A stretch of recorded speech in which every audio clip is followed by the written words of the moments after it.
안녕하세요, 키아입니다. 제가 저번 시간에 유럽의 중산층들은 어떻게 사는지 전혀 독립적이지 않다 이렇게 알려드렸는데, 이번에는 하층민에 대해서 알려드리려고 해요. 굳이 하층민이라고 나눠가지고 말씀드리기가 어감이 껄끄럽긴 한데, 일단 먼저 설명을 해드려야 될 게 난민 문제인 것 같아요. 난민들이 여러 나라에서 오잖아요. 정치적 난민, 성소수자 이런 사람들도 올 수 있고, 대부분 전쟁이 주된 이유인데, 근데 우리는 생각해 볼 필요가 있어요.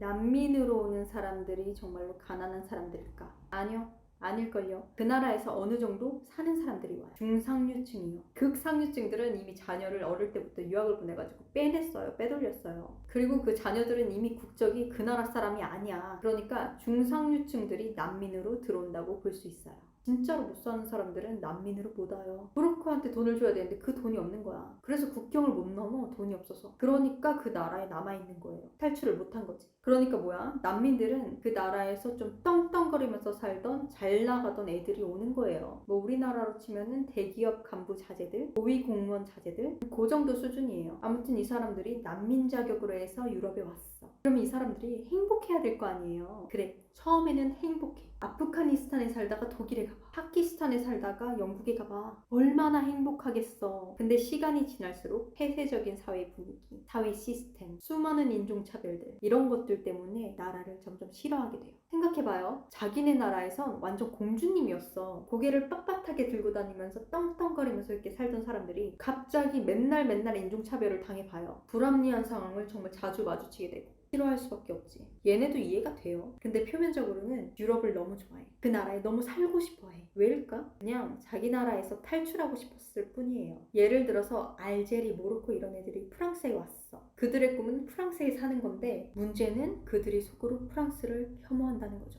이 사람들은 난민 자격으로 왔으니까 나라에서 지원을 파방하게 받아요. 심지어 공짜 아파트를 받아요. 근데 문제는 이게 갔는데 2-3년이 걸려. 그러니까 2-3년 동안은 사람들이 정말 좁은 스튜디오에서 여러 가족들이 모여서 살아요. 그 집이 나오기 전까지. 그러다가 공짜 집이 나오면 그 집에 가는 거지. 그 집들은 파리 시내가 아닌 외곽 쪽에 위치하고 있어요. 그러다 보니까 이제 교회 지역을 가보잖아요. 파리 외곽 지역을 가보잖아요. 여기가 중동인지 아프리카인지 알 수가 없어. 그 지역은 이제 우범 지역이 되었어요. 이게 어떤 지경이냐면, 그 지역에 경찰들을 못 보내요. 왜냐면 자체적으로 총기를 들고 방어를 하고 있어. 자기들이 지키겠대. 길거리에는 종교 경찰들이 막 다니고 그래요. 그 정도로 그들만의 문화, 그들만의 커뮤니티를 형성하면서 똘똘 뭉쳐서 생활하고 있어요.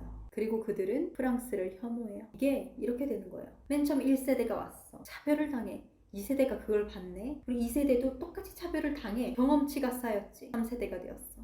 세대가 거듭될수록 그들의 증오심은 점점 더 날로 커졌죠. 그래서 이들은 역차별을 하고 싶어해요. 백인들을 혐오하고, 예를 들면은 길거리에 막 백인이 지나가잖아요. 어깨빵을 일부러 하는 거야. 그리고 삥 뜯을 때, 소매치기 할 때 주 타겟을 백인으로 하죠. 뭐 동양인 같은 경우에는 만만하니까 하는 거고, 그리고 동양인 관광객들이 돈이 많잖아요. 걔네보단 많잖아요. 그러다 보니까 타겟이 되는 거지. 만만해서. 백인은 혐오해서 그렇게 하는 거라고. 게다가 얘네가 자식을 얼마나 많이 낳는지 몰라요. 얘네가 피임을 절대 안 해요. 그리고 자식은 신의 선물이라고 생각하는 경향이 있기 때문에 자식이 많으면 많을수록 은총을 받았다, 이런 생각을 하고 있어요. 그렇기 때문에 자식을 엄청 많이 낳고, 그러다 보니까 얘네 인구수가 점점 늘어나는 거예요. 기존 토착민보다 지금 훨씬 더 많을 거야. 노예 지역에 있는, 외곽 지역에 있는 프랑스를 혐오하는 사람들이 점점 더 많이 늘어난다고. 거기에다가 가족 초대제도 이런 게 있네. 그래서 얘네가 일가, 친척, 조카들까지 싹 데리고 와가지고 혐오 세력에 동참을 하는 거지. 그리고 얘네들도 새끼를 미친 듯이 까요. 근데 지금 제가 왜 이민자, 난민들 얘기를 하느냐. 난민들 중에서 직장을 못 잡는 사람들이 대다수예요.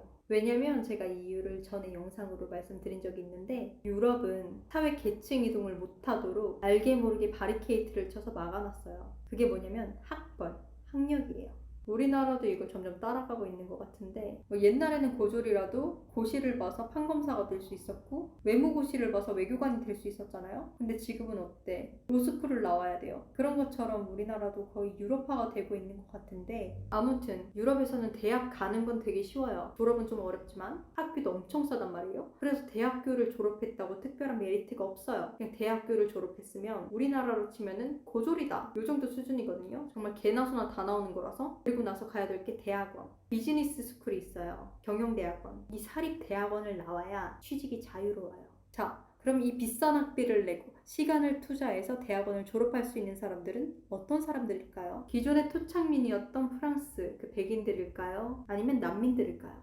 그리고 우리가 취직을 하고 싶을 때 회사에 CV를 내잖아요. 레주메를 내잖아요. 그때 드러나는 게 뭐죠? 이름, 성씨에서부터 출신을 알 수가 있어요. 그러니까 어떻게? 블라인드 테스트에서 다 이렇게 걸러지는 거죠. 그러다 보니까 좋은 회사에 취직이 어렵고, 그러니까 소득 수준이 낮아질 수밖에 없는 거예요. 중산층으로 올라갈 수 있는 사다리가 막혀 있는 거지. 그나마 예쁜 여자는 결혼을 잘하면 되니까 괜찮아. 근데 남자인 경우에는 그 유리천장을 깨고 올라갈 수 있는 구조가 아니기 때문에 많이 힘들다.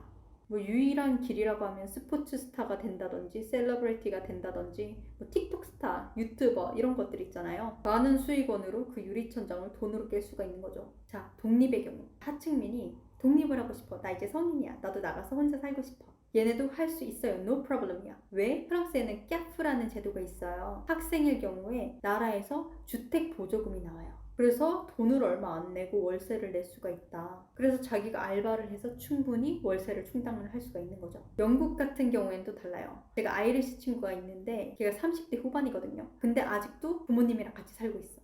왜냐면 집세가 너무 살인적이야. 그래서 독립을 못 하는 거야. 결혼을 해서도 집을 못 구하잖아요. 그럼 부모님이랑 같이 살아요. 얹혀 살아요. 이런 경우들이 왕왕 있다고 해요. 저 지금 중상류층 말하는 거 아니에요? 하층민 말하는 거예요. 중상류층은, 특히 상류층은 집이 많아요. 빈집이 많은데 에어비앤비 이런 데 세를 주지 않고 아예 월세 같은 것도 내지 않고 그냥 집을 비워놔요. 남이 들어와서 사는 게 싫대. 그리고 영국에는 오히려 역차별이 더 심해요. 그러니까 난민들한테 혜택이 너무 많이 돌아가는 거예요. 그러니까 기존에 있는 사람들은 세금만 디랩다 내고 난민들한테 돈을 처벌하는 거야. 이렇게 처벌함에도 불구하고 돌아오는 혜택은 없어. 그러다 보니까 삶이 너무 팍팍하고 힘든 거예요. 그나마 이 사람들이 버틸 수 있는 게 리들이나 프라이막 이런 되게 저렴한 슈퍼마켓이 있어요. 그렇기 때문에 거기서 식료품, 생필품 이런 것들을 저렴한 가격에 구매를 할 수 있기 때문에 그나마 이 사람들이 삶을 유지할 수 있는 거예요. 버틸 수 있는 거야. 세금을 그렇게 떼가면서도. 그리고 영국에는 집이 진짜 조그매요. 월세는 더럽게 비싼데 집은 정말 코딱지만한 거예요. 우리가 흔히 해리포터, 스킨즈 이런 드라마에서 봤던 집 있죠. 다닥다닥 붙어있는 집. 이런 집들 하층민이 사는 집들 아니에요. 중산층이 사는 집들이에요. 하층민은 너무 비싸서 그런 집에 못 살아. 그래서 하층민이 만약에 자취를 한다. 그럼 어디서 생활을 하느냐. 월세는 싼데 여러 사람이랑 같이 생활해야 되는 공간이 있어요. 뭐냐면은 방 한 칸이야. 근데 거기 2층 침대가 5개가 있어. 10명이 한 공간에서 같이 생활을 하는 거예요. 그러니까 그 월세를 n분의 1로 나눴으니까 가격이 싸진 거죠. 그러다 보니 어떻게? 삶의 질이 너무 많이 떨어진다. 그래서 대부분 하층민 계층은 자국을 떠나서 해외로 빠집니다. 그러니까 영어 강사로 해서 해외 취업을 하는 거죠. 동유럽만 가도 어때? 삶의 질이 훨씬 나아져요, 이 사람들. 물가도 훨씬 싸, 대접도 받아. 우리나라도 봐. 우리나라만 봐도 알잖아. 영어 강사들 추앙을 받잖아요. 이것도 기존 토착민, 백인들을 말하는 거지 난민들은 달라요. 난민의 경우에 영국에 가잖아요. 받는 베네핏이 너무 많아. 그래서 모든 난민들의 꿈의 정착지가 어디예요? 영국. 오죽하면 영국이 브렉시트를 시전했겠어요. 난 솔직히 이해가 돼. 안 그래도 인도 애들이 바글바글한데 여기에다가 무슬림 애들까지 모인 거야. 그러니까 얼마나 짬뽕이 됐겠어. 그래, 인도는 얘네 옛날에 식민지였잖아요. 그래서 get used to 해. 얘네한테 익숙한 애들이야. 그래서 괜찮아. 그리고 인도 애들이 영어로 쓰기 때문에 의사소통이 잘 통해요. 그래서 서로가 서로를 좋아해. 좋아라 해. 근데 난민들은 다르죠. 뜬금없이 나타나서 자기 나라 인구의 최고 퍼센트를 차지해. 영국에서 태어난 아이들 이름 중에서 가장 많이 쓰이는 이름이 뭔지 아세요? 무함마드예요. 그리고 영국인들이 내는 세금을 이 사람들이 다 뜯어가는 거죠. 그러다 보니까 역차별이 심하다 이러면서 두 세력 간의 갈등이 점점 심해지고 있어요. 하여튼 난리예요. 제가 프랑스 애들이랑 이런 문제에 대해서 얘기를 해봤거든요. 근데 걔네들이 뭐라 그런지 아세요? 얘네들은 시빌 월까지 생각을 하고 있대요. 역시 혁명의 국가. 목을 쳐야지, 그치? 이민자들의 프랑스 혐오가 극에 달하고 있는데 그런 애들이 프랑스를 점령한다면 기존의 보수적인 우파 세력들, 이 백인 세력들이 무기를 들고 싸우러 나갈 것이다. 이런 얘기가 보수층 사이에는 오가고 있다고 해요. 뭐 5년 내로 이런 시가전이 일어나지 않을까? 이런 식으로 추측을 하는데 무슨 상황이 이런 식으로 돌아가고 있다.